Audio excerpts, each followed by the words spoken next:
Sharon and Dennis Barbour.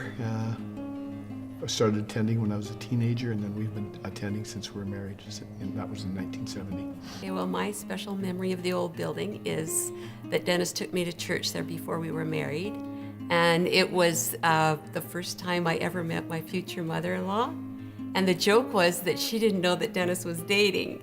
So we met each other the first time there. For me, it would be definitely the people, and I think Reverend Ted Cawley.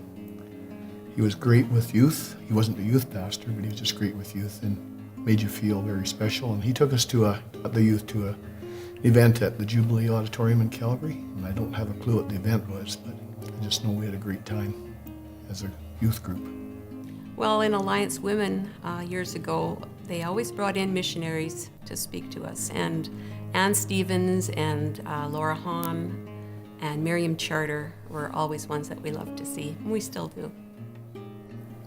Ann Stevens definitely stirred my interest in missions, but James and Esther and the Maxies, and they're just such a faithful group. They've devoted their life to serving Christ wherever Christ took them. The first people that I encountered were Charlie and Ann Lilly, and they were just very warm and hospitable and just made you feel very welcome. Yeah.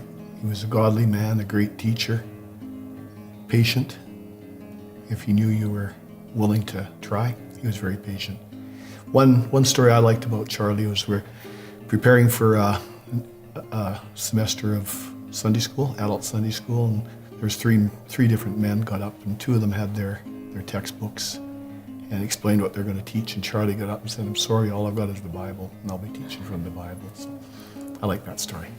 It's the people that make the difference. It's not so much the building, but the people that fill the building.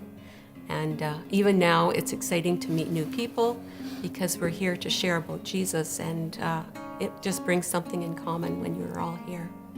Definitely the people.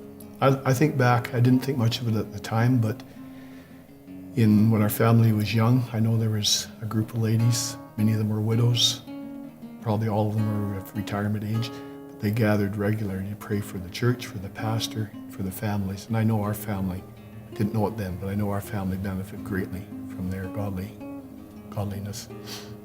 For me, it's just that the church would continue to focus on God and make Him the priority, and just that we would desire to serve Him and just let the world see Jesus through us. That we would listen to the quiet, still voice of the Holy Spirit as He guides us, and that we as a church and as people, individuals, would stay strong and courageous.